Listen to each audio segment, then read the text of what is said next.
Alright, what's up yins guys? I'm gonna do another video, another chapter from this book, another thrilling and action-packed, exciting, fun-filled book here. This chapter, The Intellect. And I like this chapter because whether you're at some workplace, different kind of levels of people pull this shit. And it ain't just the, higher class people, whether it's in a church or a workplace, like fancier car, not all the time.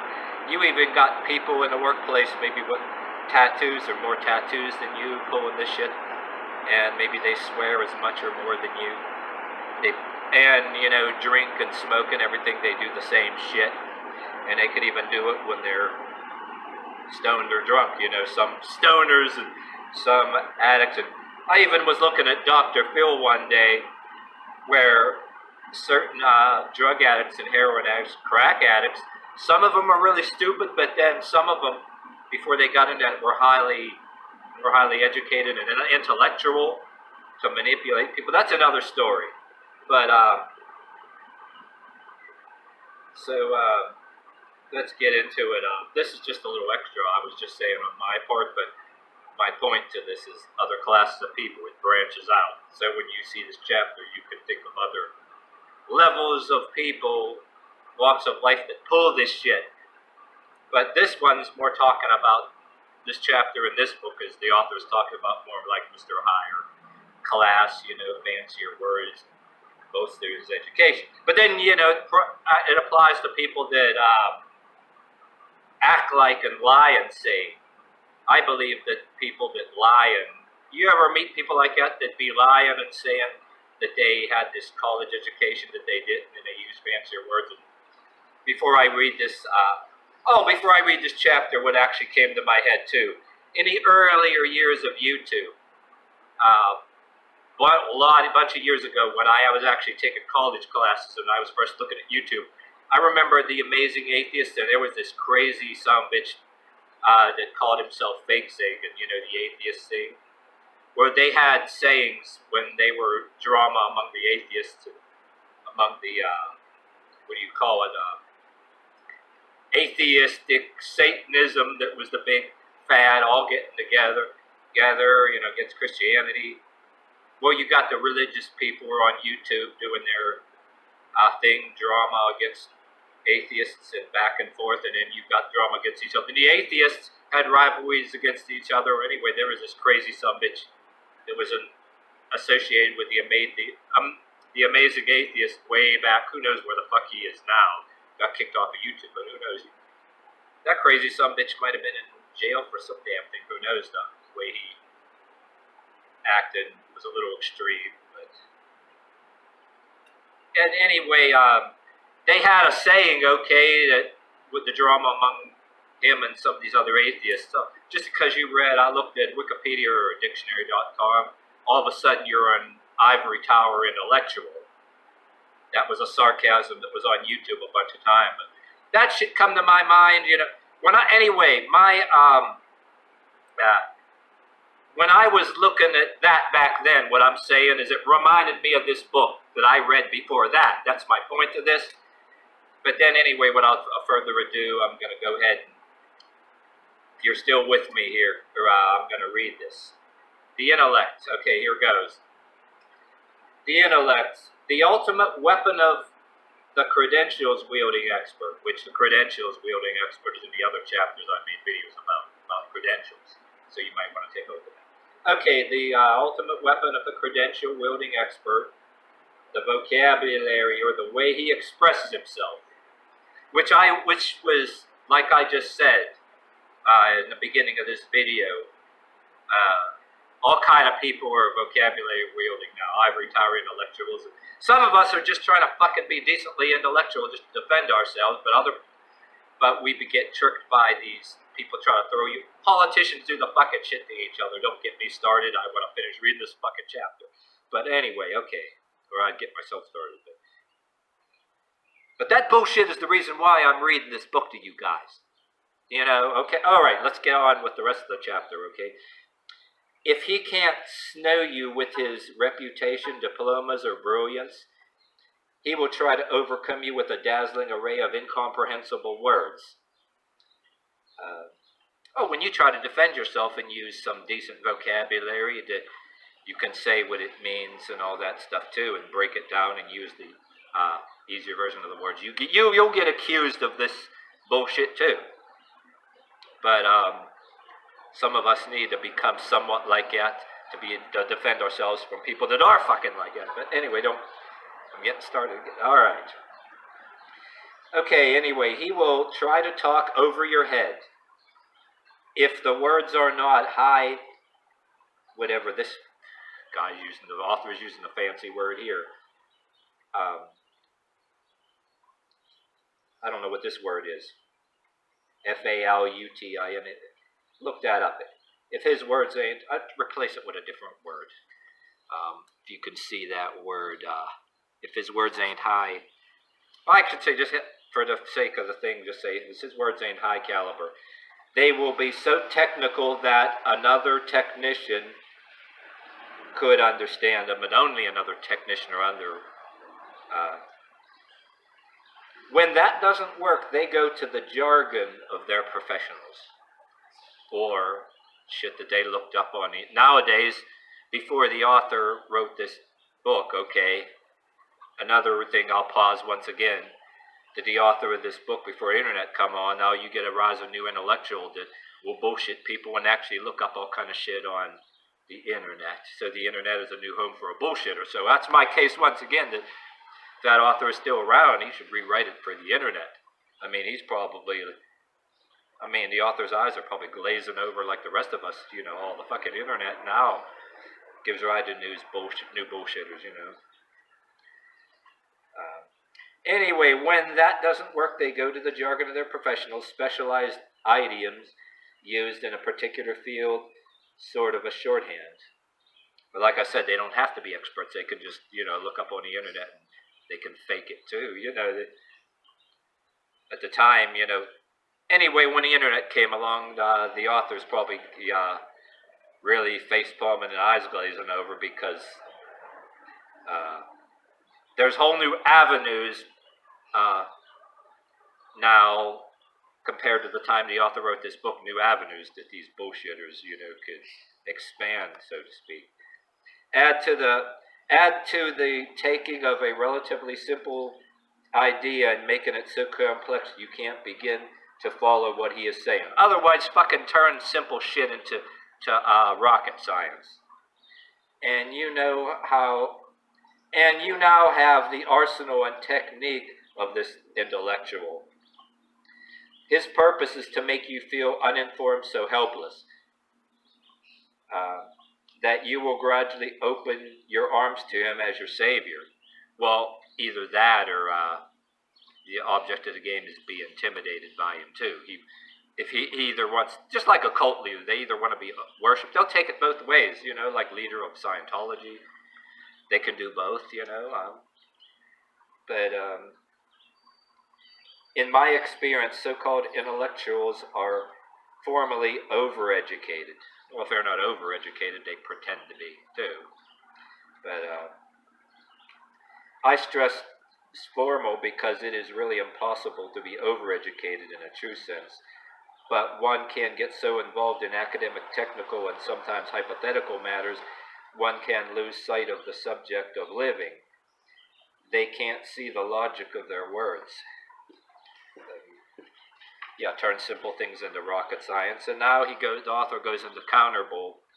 When a person is talking over your head, it can be that his point is not strong enough to stand on their own words when stated in simple, straightforward language. So when you tell somebody to say that fucking shit in English, why don't you say it this way? You see politicians and preachers doing that on fucking TV all the damn time. And occasionally you get ones you can have some respect for that right off the bat they will simplify it. They'll use the big word and what some of us try to do and simplify it, you know what I mean? But then you use these really fucking big long-ass words or words they never fucking heard of. You know what their intentions actually are.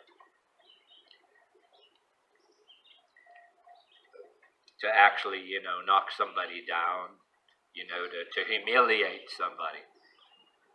Well, in a way, if you don't worship them as a god, whether it's a cult leader, a preacher, somebody on the street, somebody in your workplace area, somebody else that does more drugs than you, the intellectual stoner or drug user, because you're not one of them.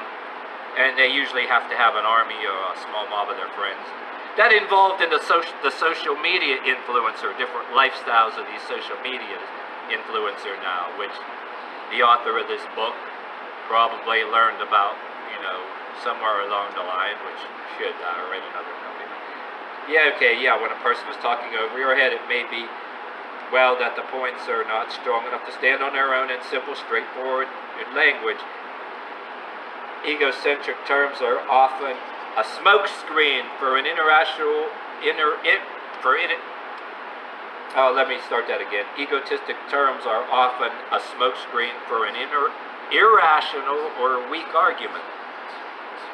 And then when you call them on that, they raise their voice over your head, and sometimes they'll have a crowd of people.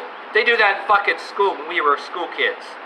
You can even get better intellectual than them, or they'll try to be intellectual. Or a lot of cases they'll be intellectual and say some really stupid shit, but they got a bunch of friends and they'll all yell over top, And grown people in fucking workplaces do this fucking shit too. So, but anyway, so the objective is to get the intellectual to express his ideas on your level of understanding and have a civilized and a real intelligent argument. What works for me is that I admit to being ignorant. I say I'm sorry, but I know your field of endeavor, but sincerely would like to understand. So yeah, we all do that and say we're sorry, but what we're saying, well, in my terms, I know some youth guys were like this, whoa, excuse me, or excuse me, I got one question here. Let's pause for a second. What you said in them fancy words, can you tell me what you actually mean? Or are you gonna belittle me when I ask you what you mean? When you're using these really big words, they play the card, you're playing Yu-Gi-Oh with these people too. I know the author knows this too, when you word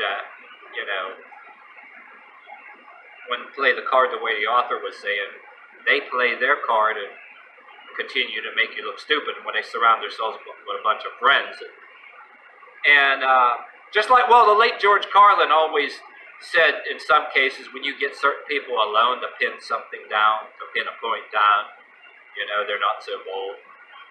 There's a lot of certain people that will say right away, and they're by themselves with friends, they raise their voice. They the tactic too, raise their voice louder than you and not answer your questions. That tactic, Shit, my fucking mother did that shit too. And my fucking stepdad, a couple other people. You got other family members that do that shit, but only, okay. So the objective is to get an intellectual to express your ideas at a level of understanding. What consistently works for me, I admit, ignorant, I'm sorry, or I don't know what your field of endeavor, but I sincerely would like to understand humor. Would you try explaining it a little bit more simply for me? I will then keep at him persistently until he either drops his pretentiousness or he throws up his hands in frustration, or like I said, they don't throw their hands up, but like the author says, throw their hands up in the air in frustration. They'll raise their voice, yell louder over top of you, and say, or their buddies in the room act like a bunch of overgrown school kids. Their buddies in the room. Oh, we're your buddies. We'll stand by you. We'll shout him down. We'll laugh loud while he raises his voice. That people do that shit too. But since I have been warm, cordial, and interested, if he hasn't communicated his messenger idea to me, it's his failure, not mine. It's his. Oh, this is a good one too. It's his failure, not mine. So he's the asshole, not you. You can tell somebody, yeah, you can. Well, in the argument, if they don't want to act right, you can say, well, hey, I'm trying to be cordial with you and trying to understand who's the real asshole here. You're raising your voice acting like an overgrown child. If he doesn't succeed, he will realize he didn't or couldn't snow me under. So, yeah, I'm adding to what the author says, but I'm trying to add to it at the same time without a boring read that a lot of us already encountered. The other tactics people use. So even with this, what the author says, which I agree with, the kind of people that this author talks about, in a sense, a lot of times there is no talking to them. Just like the author says about a certain type of religious person that wants to snowball you or belittle you or humiliate you if you don't worship them, and they want to talk down to you. There's no talking to them. They, in a sense, want to control your life. They want to dominate the conversation. They want to dominate you. They want to intimidate you if you don't worship it. Or if you don't worship at their feet, if you don't allow them to take you under their wing. Oh, how can I be?